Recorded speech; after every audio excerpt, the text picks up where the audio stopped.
about sacrifices, because I was doing much more sacrifices before with producers, and that was a very sacrificial existence. No, it's the good sacrifices. I mean, when you do sacrifices like this, I mean, you're trying to do a shot with some kids in an alley, and the sun is great and everything, but there's this guy who's in trouble, and he says, no, you have to come with me now, and you have to suspend your film for that, and that means something. It involves a lot of things. It involves your nervous system, your rationality, your sensibility, and that's very, very important. But at the same time, I'm not saying that we're excluding cinema and the ritual of doing a film and a take and a rehearsal. Not at all. It's very serious. And they've learned that. It's very serious. It's very hard work sometimes and very boring sometimes. But there's a certain mood and a certain state of mind and seriousness and gravity that immediately is there when we're working. But I think they understand that perfectly because they're workers. I mean, they work hard. So like Ventura says, well, film is not very, very, very difficult. Difficult is to build a building. I mean, put stones over stones. That's difficult and hard. Listening to you speak about, your collaborators, which is obviously what you'd call them, more than just performers or screenwriters. One of my colleagues still passed on to me an intriguing question for you, which is, with these the Fontañez films, are any of them influenced by the aesthetic traditions native to Capo Verde? I don't think so. No, I don't think so. I've sometimes, if I could, there's music. I mean, there's music. Not really. I mean, the films, you probably don't notice that with the DVDs or people in Europe or in Japan, but the films are spoken in Creole. They're not spoken in Portuguese. Or there's very, very, like 20% of the film, of each film is spoken in Portuguese. They are actually spoken in Creole, and that's what they speak inside. Even today in the blocks and around Lisbon, more and more there's a Creole music in the streets of Lisbon, and I hope more and more and more. We could say it's a music. Yeah, I work with that music. I work in another language, not my language. I mean, it's not even a language, but dialect. That's very funny when you think about that. I cannot write my dialogues, and they cannot write their dialects because there's no written formula or form.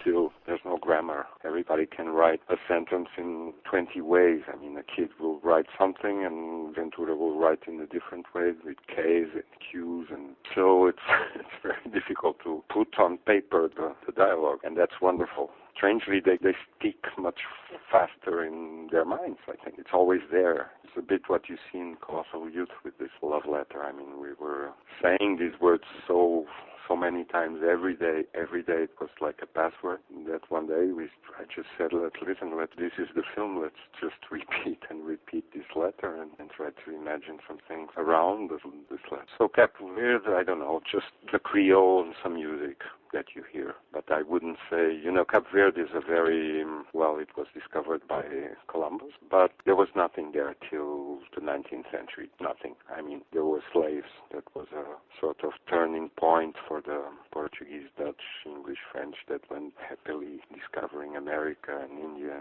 So they stopped there to pick up some things. And that's where they left, or they brought all the slaves from the coast of Africa. And that's a little bit the story I try to tell. And in Casa de Lava, that film, I made some strange stories with slaves and the wives of the sailors. There's this myth that Cape Verdeans actually are sons and daughters of guys and slaves from Guinea and girls, women, aristocrats from Lisbon and Paris or something. Last but not least, since we are speaking specifically about these three films in the set, and that means that you have known Wanda quite some time, appearing in all three of the films. What would you say that you've gleaned from your time with her, having known her for quite some time? Oh. First, you have to know you never ask these kind of questions to a guy, because you will never answer. But I've been learning from girls and women, and more than from, some guys I learned from Ventura, of course, or other people, but they have to be so feminine, or they have to have so many people inside of them.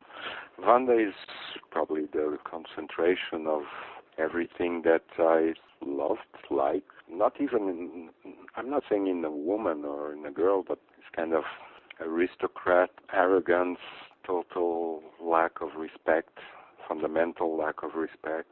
And at the same time, this very close to the ground and to some sort of, she is a sort of Catholic, but I would say she's more very traditional, very close to her dead people, to her roots, to her primal thing, I don't know. So she's a very contradictory person, of course, and it's a very dangerous person, and at the same time you feel secure when you are with her, and you feel in danger at the same time, and that's not bad for a girl.